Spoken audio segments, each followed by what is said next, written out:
Halo, assalamualaikum warahmatullahi wabarakatuh. Welcome to Muhammad Heri Kurniawan Channel.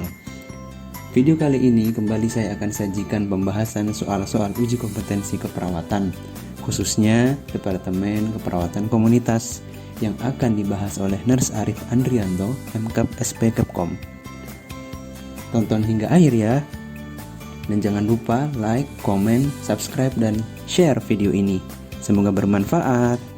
Oke, assalamualaikum warahmatullahi wabarakatuh. Perkenalkan, nama saya Nurse Arif Andrianto, Magister Keperawatan, Nurse Spesialis Keperawatan Komunitas. Oke, untuk kali ini kita membahas terkait soal uji kompetensi di fokus mata kuliah Keperawatan Komunitas dan Keluarga. Sini kita akan bahas 10 soal. Ya. Untuk soal yang pertama,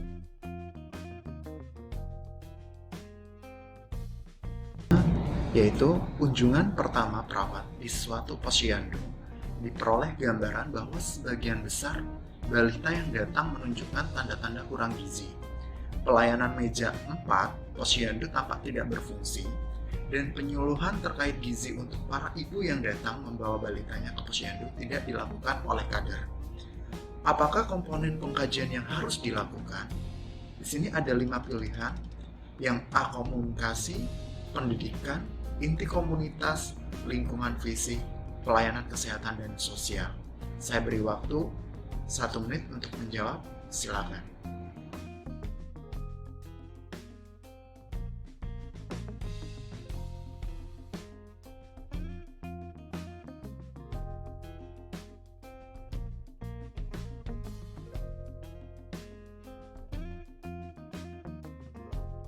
A few moments later. Oke, waktu habis, kita bahas di sini di pelayanan meja 4 di dalam soal data, posyandu tampak tidak berfungsi. Penyuluhan terkait gizi juga tidak dilakukan. Penyuluhan terkait gizi adalah terdapat di meja 5. Jadi komponen dari 8 subsistem di pengkajian komunitas berdasarkan community as partner, lebih tepatnya adalah pelayanan kesehatan dan sosial. Jadi komponen di jawaban E yang harus kita kaji. Karena di situ sudah jelas data penyuluhan terkait gizi ada di meja 5 dan pelayanan meja 4 tidak dilakukan atau tidak berfungsi. Oke, kita lanjut di soal yang nomor 2. Di sini soal nomor 2, seorang perawat mengunjungi suatu daerah untuk melakukan pembinaan kesehatan. Dan langkah pertama yang dilakukan adalah melakukan pengkajian keperawatan dengan mengambil data-data menggunakan kuesioner yang disebarkan ke masyarakat. Pertanyaannya, apakah sumber data yang diperoleh melalui lembar kuesioner tersebut? Silakan menjawab untuk 1 menit.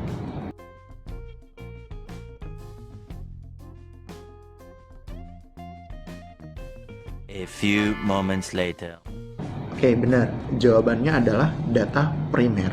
Jika kita memilih data sekunder, berarti sumber data yang kita dapat adalah dari medical check up atau catatan klien. Misalkan dari catatan puskesmas, data yang ada, laporan di balai desa, kelurahan, seperti itu. Tapi kalau kualitatif lebih ke data wawancara. Untuk kuantitatif adalah data hasil dari tabulasi data. Ya, berarti lebih tepat data primer, yaitu penyebaran kuesioner atau angket. Oke, kita lanjut ke soal yang nomor 3.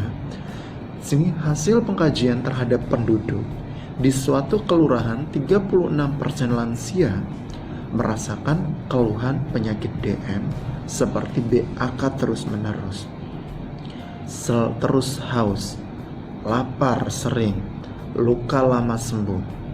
Dan 50% diantaranya masih memiliki kebiasaan sering makan dan minum yang manis, tidak menggunakan alas kaki, tidak melakukan olahraga, tidak berpantang terhadap makanan dan penggunaan obat penurunan gula darah tanpa resep dokter. Pertanyaannya, apakah masalah keperawatan komunitas untuk kasus tersebut? Saya beri waktu untuk 1 menit dari sekarang.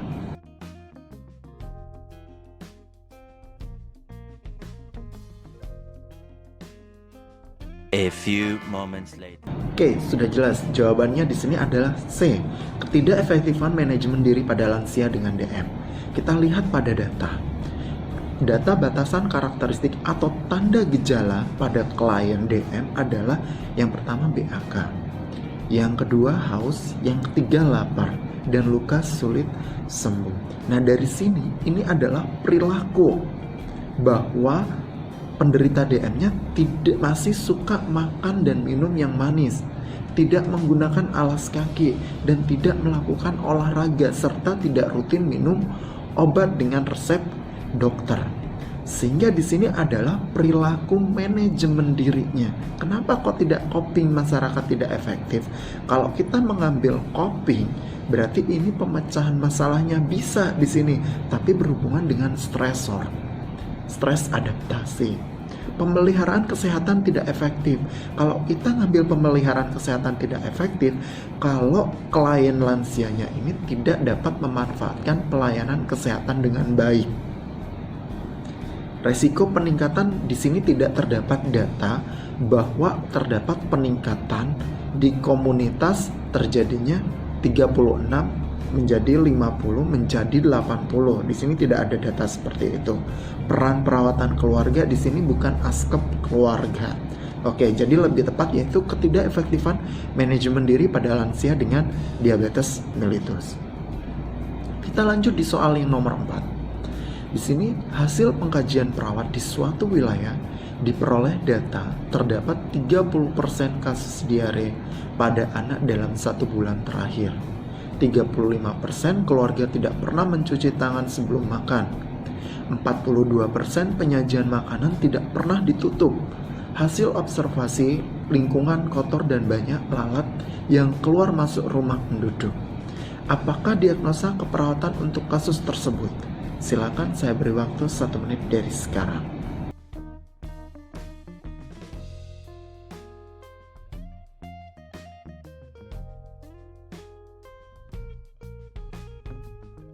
A few moments later. Oke, tepat. Di sini resiko tinggi terjadinya penyakit menular. Jadi perilaku cenderung beresiko.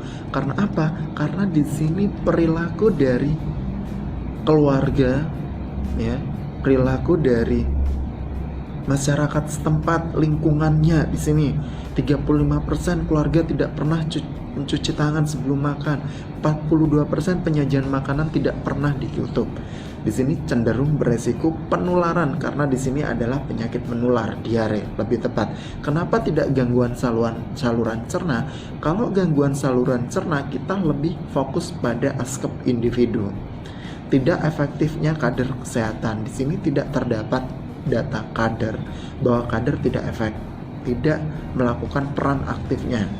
Gangguan keseimbangan cairan di sini tidak ada data pendukung untuk kita ambil diagnosa ini. Jadi kita lebih tepat bahwa diagnosa adalah resiko, ya, perilaku cenderung beresiko terjadinya penyakit menular yaitu diare. Oke, kita lanjut ke soal yang nomor 5. Hasil pengkajian terhadap penduduk di suatu kelurahan, 57% adalah lansia. 10 orang diantaranya mengeluh selalu haus, sering lapar, sering buang air kecil pada malam hari, berat badan menurun drastis, dan perawat merencanakan akan melakukan screening yang menjaring para lansia yang menderita penyakit DM yang pada pelaksananya akan bekerja sama dengan pihak swasta dalam penyediaan alat pemeriksaan gula darah. Pertanyaannya, apakah strategi intervensi yang akan dilakukan oleh perawat? Silakan menjawab 1 menit dari sekarang.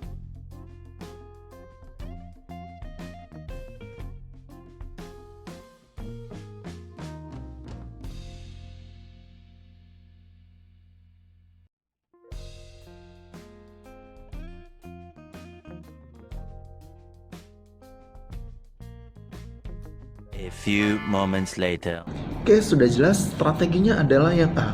kemitraan. Kenapa di sini ada data bahwa perawat dalam melaksanakan kegiatan tersebut akan melakukan kerjasama dengan pihak swasta dalam penyediaan alat pemeriksaan gula darah. Sudah jelas ya, tidak mungkin proses kelompok. Kalau proses kelompok kita mengumpulkan lansia itu untuk kita mengatasi masalah, bukan perawatan. Oke, kita di situ tugas jadi fasilitator. Kita lanjut ke pertanyaan yang nomor 6.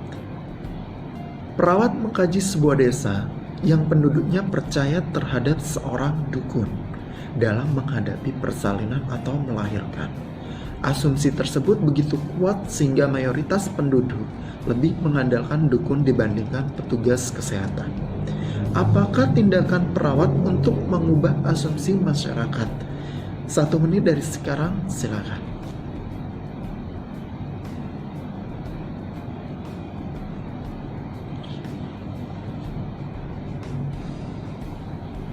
A few moments later. Oke, benar, negosiasi dengan masyarakat. Kenapa kita ambil negosiasi? Kita seorang perawat sudah tentu pernah belajar terkait transkultural nursing. Di dalam transkultural nursing, di situ kita perawat peka budaya. Kita dalam memberikan intervensi keperawatan harus memperhatikan budaya, kebudayaan yang dianut oleh pasien atau klien kita. Strategi dalam transkultural nursing yang kita ambil adalah ada 3, mempertahankan, negosiasi, dan rekonstruksi atau mengubah budaya tersebut.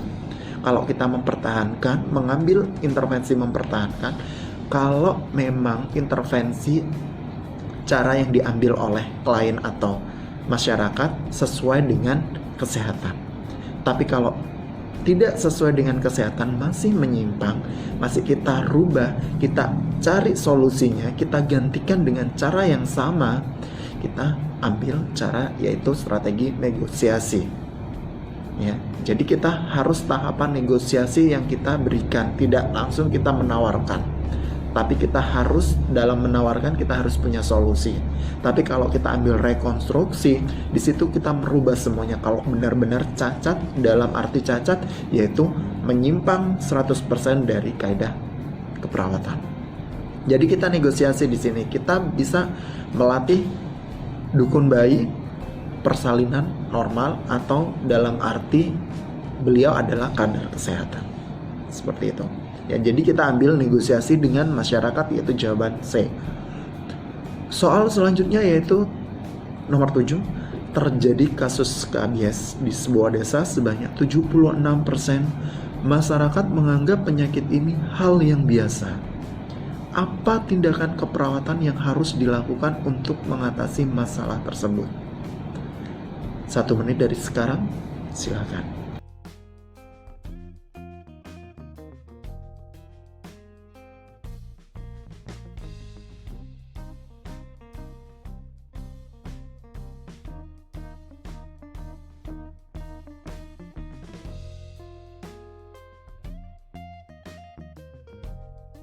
A few moments later. Oke, sudah jelas di sini bahwa pilihannya adalah pendidikan kesehatan. Karena di sini untuk meningkatkan pengetahuan penduduk desa tersebut. Karena di sini terdapat data bahwa 76% lebih dari kategori baik bahwa masyarakat menganggap penyakit ini hal biasa karena pengetahuannya yang kurang. Sehingga intervensi yang kita berikan adalah pendidikan kesehatan. Oke, kita lanjut ke pertanyaan nomor 8. Perawat mendapatkan informasi bahwa ada salah satu warga di suatu RW yang mengalami pasca rawat stroke dari sebuah rumah sakit yang memerlukan tindakan lanjutan perawatan dari puskesmas. Perawat berencana akan melatih ROM dengan melakukan home care pada keluarga tersebut. Apakah nama program puskesmas untuk aplikasi home care untuk kasus tersebut? Silakan 1 menit dari sekarang.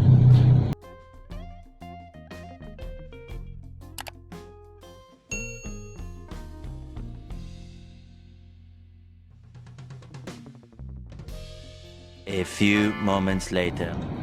Oke, jawaban di sini C. Perawatan kesehatan masyarakat atau Perkesmas. Kenapa kita memilih ini?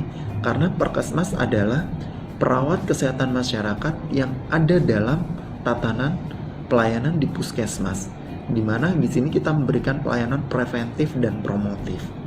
Ya, sehingga di tatanan pelayanan puskesmas dalam program home care ini dapat dimasukkan seorang perawat yang dikatakan perawat kesehatan masyarakat untuk dapat memberikan intervensi berdasarkan 3 prevensi, primer, sekunder, dan tersier.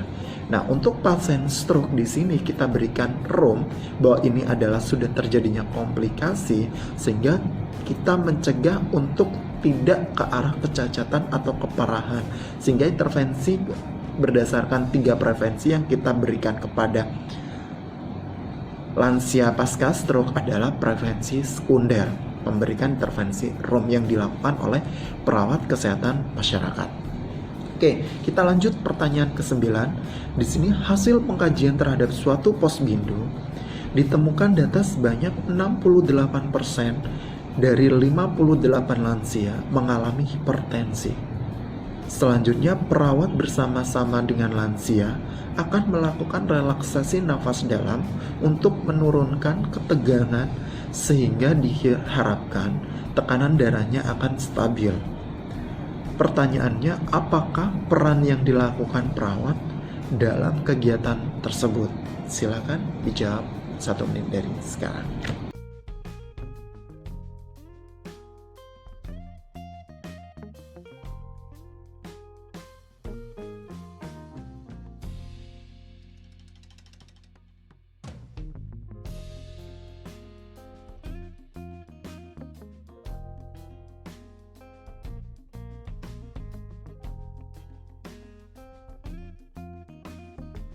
A few moments later.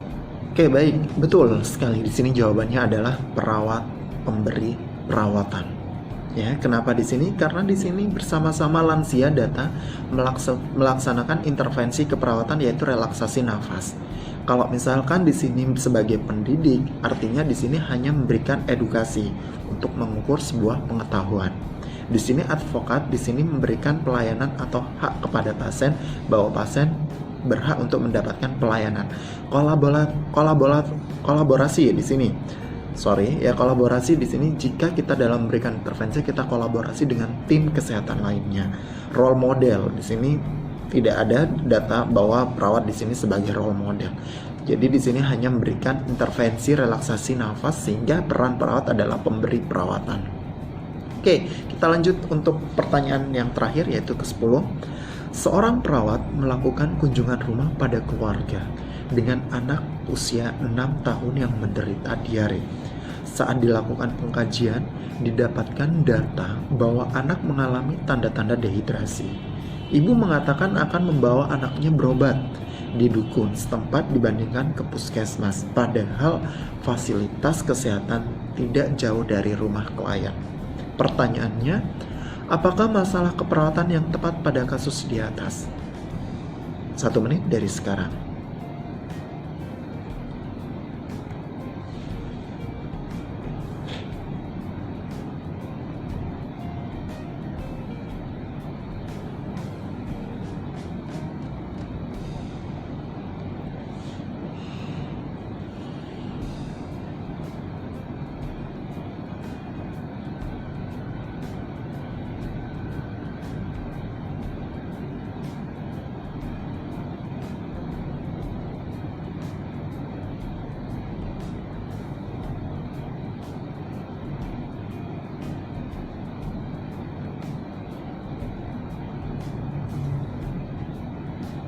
A few moments later. Oke, benar. Di sini jawabannya adalah A. Ya, ketidakmampuan keluarga dalam menggunakan fasilitas pelayanan kesehatan sudah jelas di sini. Ya, bahwa terdapat data di sini tidak menggunakan fasilitas kesehatan dengan baik, padahal fasilitas di setempat tidak jauh dari rumah klien. Oke, di sini sudah jelas data pasti memilihnya terkait 5 tugas keluarga adalah ketidakmampuan keluarga dalam memanfaatkan pelayanan kesehatan. Oke, baik, sahabat kompeten. Soal tersebut adalah soal terakhir untuk pembahasan kali ini. Jumpa kita kali ini. Tunggu pembahasan soal-soal berikutnya. Dari saya, Nurse Arif Andrianto, Magister Keperawatan, Nurse Spesialis Keperawatan Komunitas. Mohon pamit, mudah-mudahan semua sahabat kompeten dapat lulus, sukses dalam uji kompetensi agar menjadi perawat yang profesional. Assalamualaikum warahmatullahi wabarakatuh.